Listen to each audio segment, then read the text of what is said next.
Hola, bienvenidos al podcast Sonido de Victoria. Vivimos en un mundo lleno de voces queriendo nuestra atención. ¿A quién escuchar? ¿En quién creer o confiar? Soy Sisi y en mis audios comparto el sonido de la evidencia de que Jesús tocó, transformó y dio propósito a mi vida, y no hay duda de que también lo puede hacer por ti.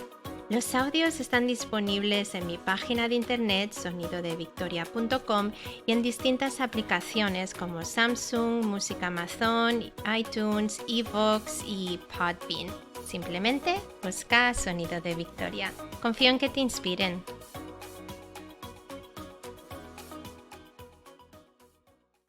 ¿Qué ves? Esa es la pregunta que Dios me hizo en un par de ocasiones. ¿Qué ves? Sí, Dios habla y también hace preguntas. Y obviamente Él no pregunta porque necesite saber la respuesta. Lo hace para nuestro beneficio y para que nuestra perspectiva o nuestra manera de pensar se ajuste a la suya. Jesús, si te fijas, siempre hacía preguntas. De hecho, los judíos hoy en día bromean diciendo que ellos contestan preguntas con más preguntas. Mira conmigo la conversación que tiene Jesús con sus discípulos en Marcos 8. Jesús se dio cuenta de lo que hablaban y les dijo: ¿por qué hablan de pan? ¿Todavía no comprenden? ¿Tienen la mente cerrada? Si tienen ojos, ¿cómo es que no ven? Si tienen oídos, ¿por qué no oyen? ¿No se acuerdan de aquella vez cuando repartí 5 panes entre 5,000 hombres? ¿Cuántas canastas llenaron entonces con lo que sobró? Los discípulos respondieron: 12 canastas.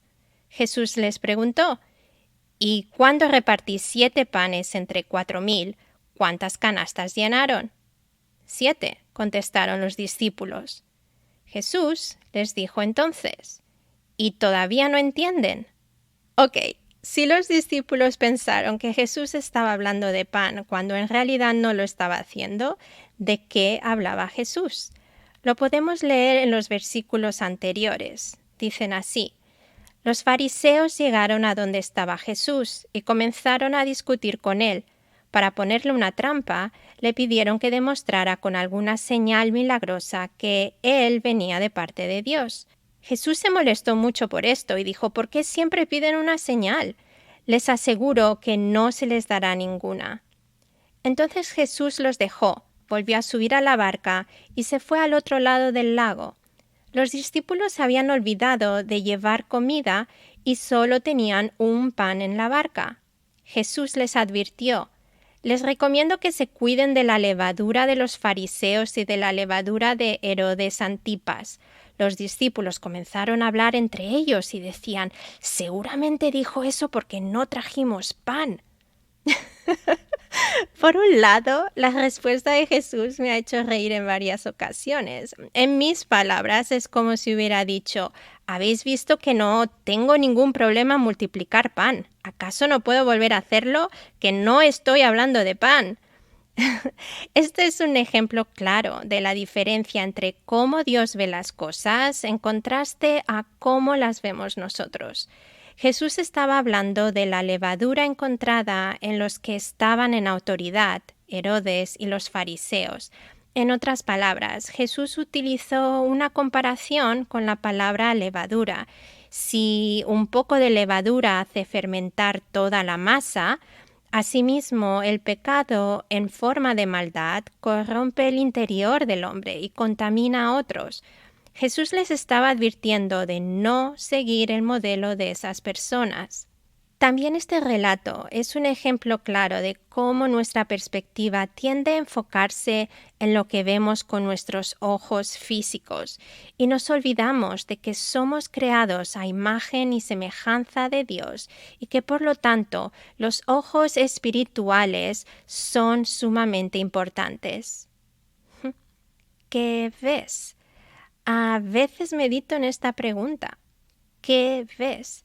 Porque lo que está claro es que cuanto más aprendo de la palabra de Dios, más me doy cuenta de que mi perspectiva se parece a la de los discípulos y necesito ajustarla para ver las cosas como las ve Dios.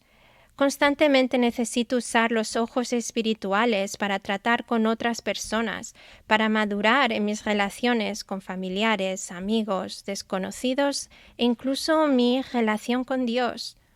Por un lado parece sencillo. Jesús dijo lo siguiente en Mateo 22.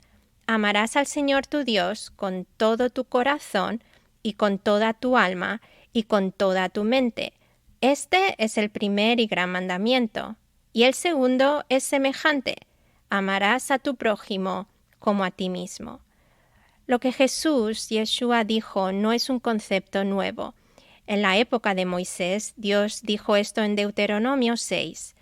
Ama a tu Dios con todo lo que piensas, con todo lo que eres y con todo lo que vales.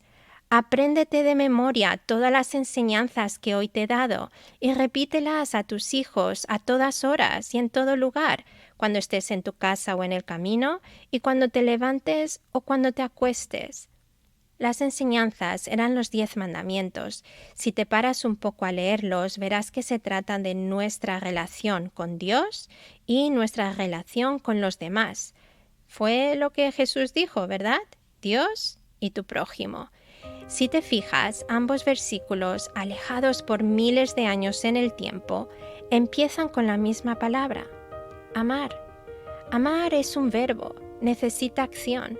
El amor no es un sentimiento, es un verbo, y un verbo que se pone en acción una y otra vez porque es un estilo de vida.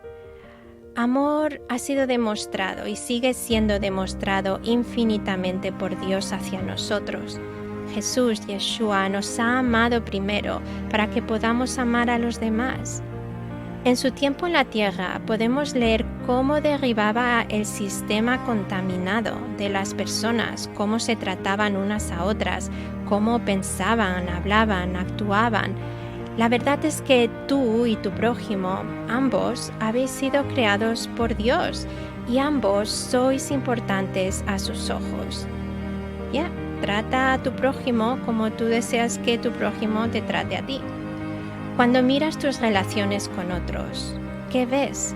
Si solamente ves tu perspectiva, entonces te animo a que ores este versículo poderoso que se encuentra en el Salmo 119, versículo 18. Abre mis ojos, Dios, y hazme ver lo maravillosas que son tus enseñanzas. Shalom.